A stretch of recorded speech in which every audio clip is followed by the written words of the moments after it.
when we experience emotions, are the emotions that we experience real or not real? Are they illusory? Well, it depends on what we are referring to. See, the experience of emotions is real. So even when somebody has a hallucination, that means they say, I hear some voice, I see some form, I think somebody is chasing me. Now the point is, there is no external stimulation, but there's no external stimulus, but there is an internal effect. So the internal effect is coming, so the emotions are real, but is there a stimulus object out there that is still causing the stimulation? But that is not there. That is called a hallucination, generally speaking. So now,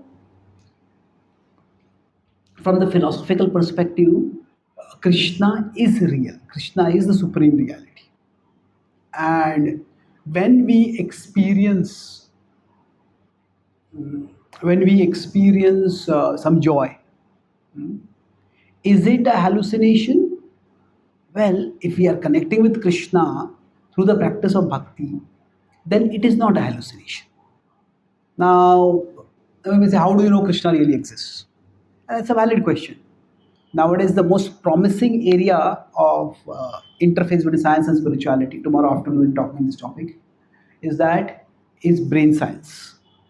Now, more and more neuroscience is revealing the benefits of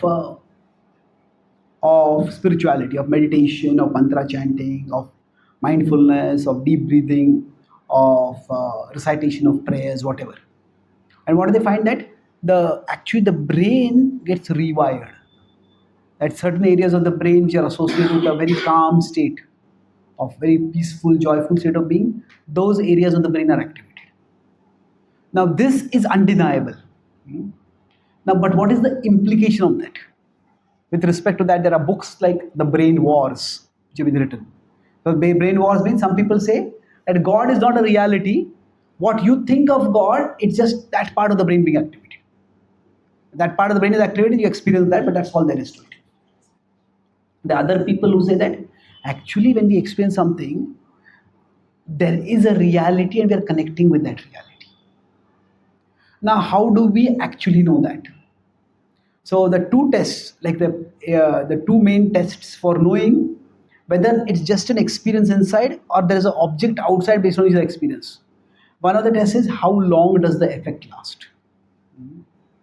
That if somebody is practicing bhakti not just for 1 day, 2 days, but for 1 year, 2 years, 10 years, 20 years, 30 years. So generally, while the mind can create hallucinations, for it to hold on to same hallucination for week after week, month after month, year after year, decade after decade, that is very unlikely. And especially when that hallucination actually does not bring joy. The test is that if religion and spirituality is just like a placebo, you just do something because it feels good for you. But the whole point is that when there are people who practice religion and devotion, they do many activities that don't feel good. People are ready to sacrifice for that particular cause. So if it is all a matter of just good emotions, in every religious tradition there are people who become martyrs. They are killed for their religion. Now those people could just have given up their religion and they would not be killed. So now, why, if it's just a matter of positive emotions, then when they are experiencing negative emotions, why would they hold on to that? Now we can say the hallucination is so deep, but why would it be so deep?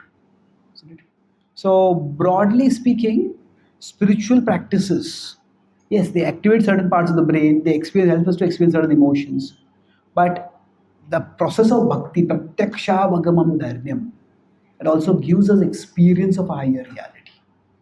That higher reality is not something which you can immediately experience, but we will experience with the gradual practice. So, can Sahajiyas experience Krishna also? Yes, they can. But the problem is, it's very difficult to distinguish between what is an experience of Krishna and what is just an imagination created by their mind. The key point is not just to have a spiritual experience. The key point is to follow a spiritual process by which our consciousness rises to a higher level of reality. So the Sahajiyas, those who are sentimentalists in the practice of bhakti, they don't follow a process. And because they don't follow a process, they don't really experience a higher reality on a regular basis. They don't rise to a higher level of consciousness.